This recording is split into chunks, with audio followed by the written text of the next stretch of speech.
Welcome to Building Something Admirable, the podcast that takes you behind the scenes of how to start a healthcare-related business. I'll share each step that we took to establish our now thriving practice at Meyer Medical, including our highs and lows, insider advice, and real-life lessons in every episode. Good evening, my Building Something Admirable podcast viewers. This is Alex. Thanks for tuning in. We should probably address the elephant on my lip here.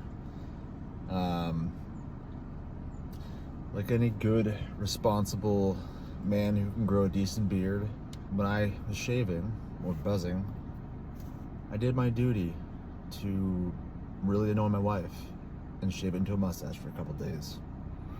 Anyway, I guess it's kind of related, but today's lesson will be sacrifice and how if you want to achieve something, sometimes it takes quite a bit of sacrifice in the short term.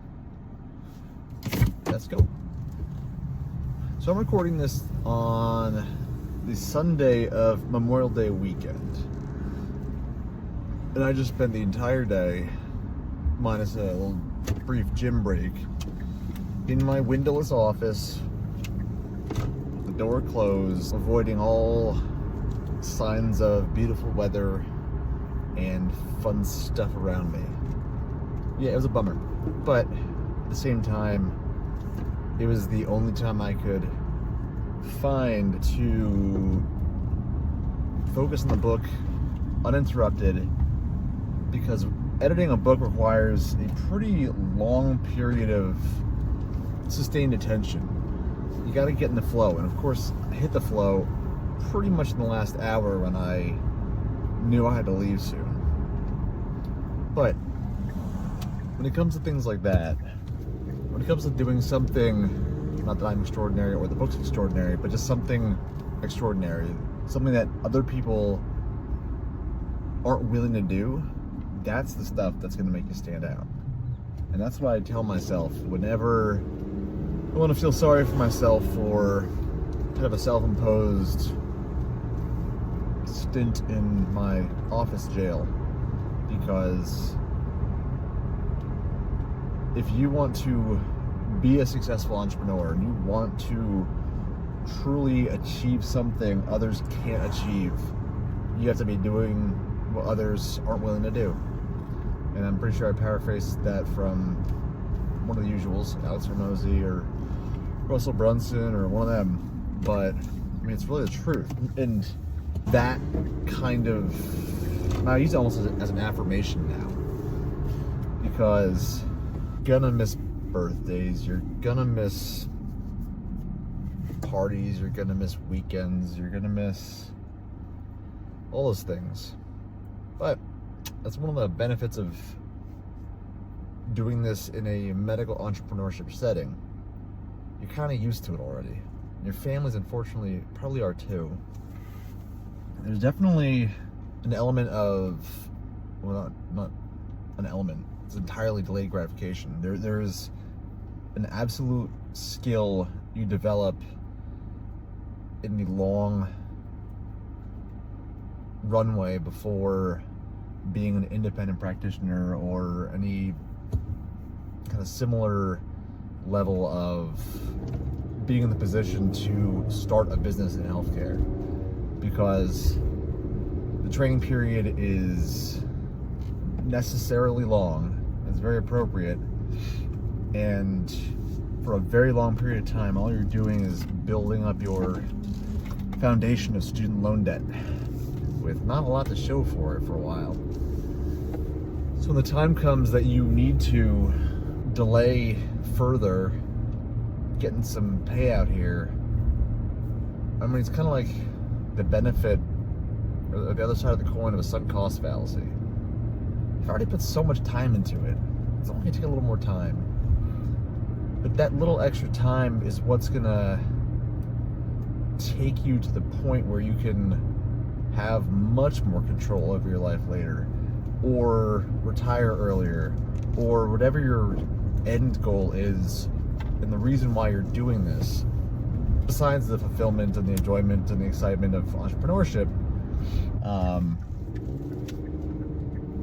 But you just gotta be used to either making a polite ways to decline invitations, or surround yourself with people who are doing the same damn thing.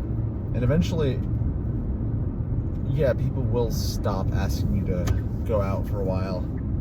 But then, once your availability does change, you start having people over and showing that you are back in the social saddle here. And, if they're your friends or they're your family, they'll be supportive. They got your back. And in the end, you can generously share the wealth. And you can enjoy it with everybody else. So, like any other muscle, just get used to declining and deferring gratification and not really feeling it often. You'll never stop missing being social, and if you truly pretend you do, then you either need to probably talk to somebody, or you never really enjoyed it in the first place, or that's just your brain talking, trying to protect you from disappointment and loneliness. Because there are few jobs as lonely, or few careers as lonely as entrepreneurship at times. Because everyone that works for you, except for your co-founders or people who are as knee deep in this stuff, everyone else gets to go home and think about something else. As the founder of a business and the main strategist and the one with the most financial skin in the game,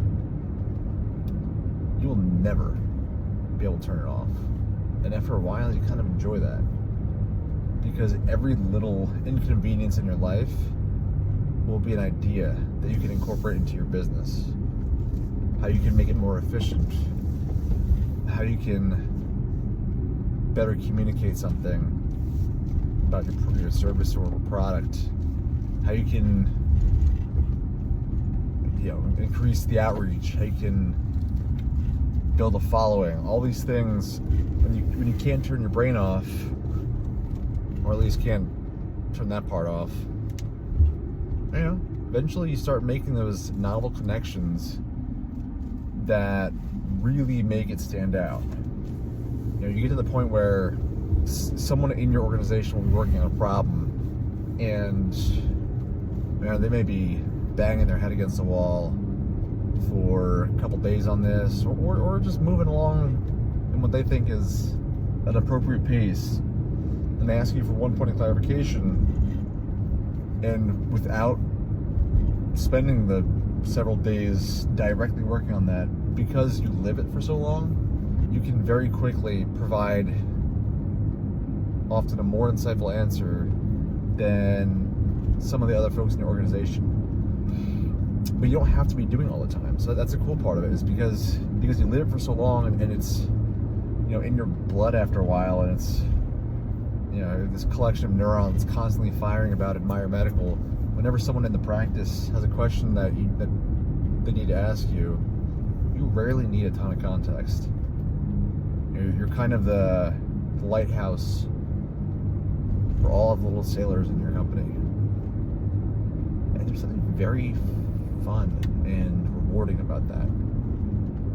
It is stressful. It can be lonely. No one else knows exactly what it's like to have that level of involvement, stress, and risk.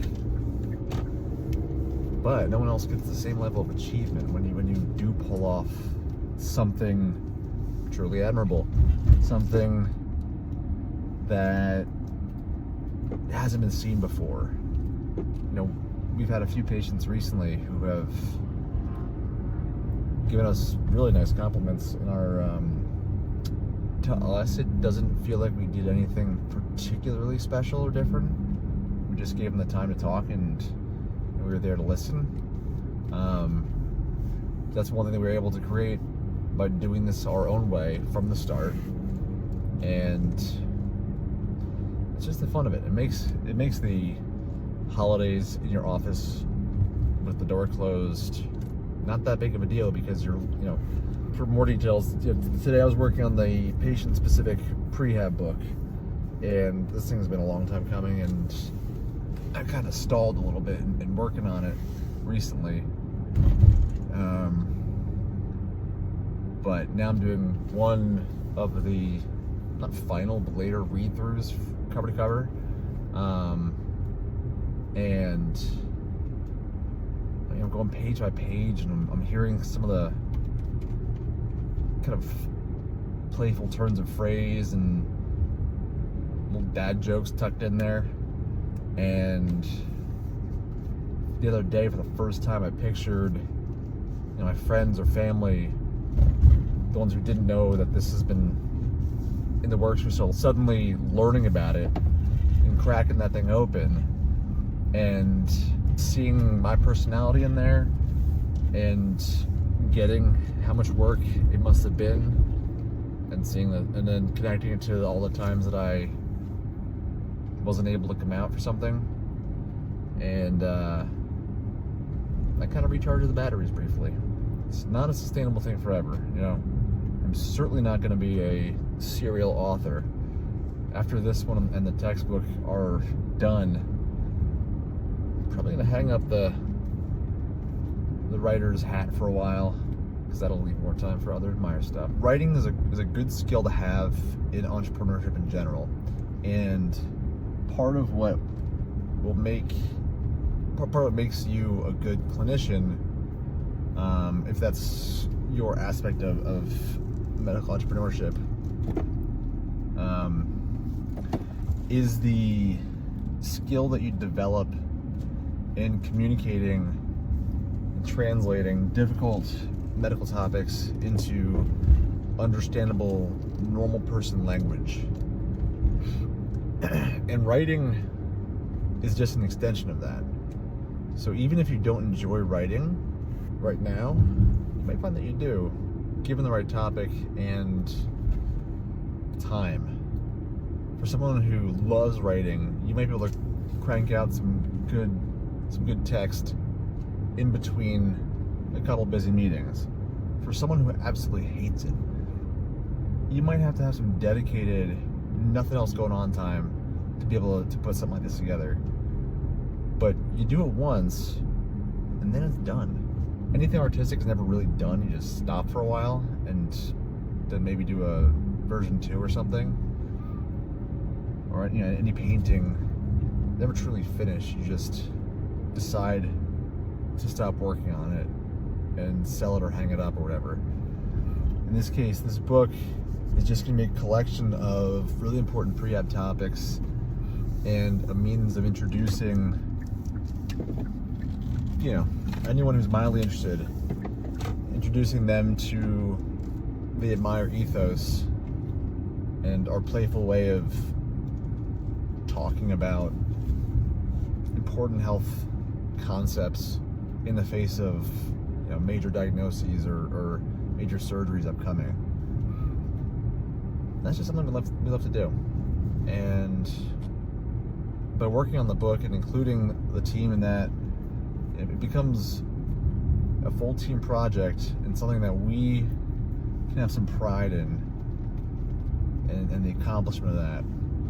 By having a couple of those fence posts for our team here, a couple of, we really can build some important, impressive structure that's going to support the business and financially support the business and reinforce our team and our teamwork and our culture. And so I see the sacrifice of sitting in the office with the doors closed and no windows as an investment in all of that. I hope you can find something like that too. Any project worth doing is going to require some sacrifice. Any project worth doing is going to require sacrifice like that. But as you get into the weeds of it, you might feel that the most. But then as you start coming out the other side, it's really exciting. So I appreciate your listening. Just put some comments below so I know how to guide these conversations a little better. Otherwise, best of luck in your business. Talk to you next time. Stay tuned for more insider advice on building something admirable. Don't forget to like, share, and subscribe below.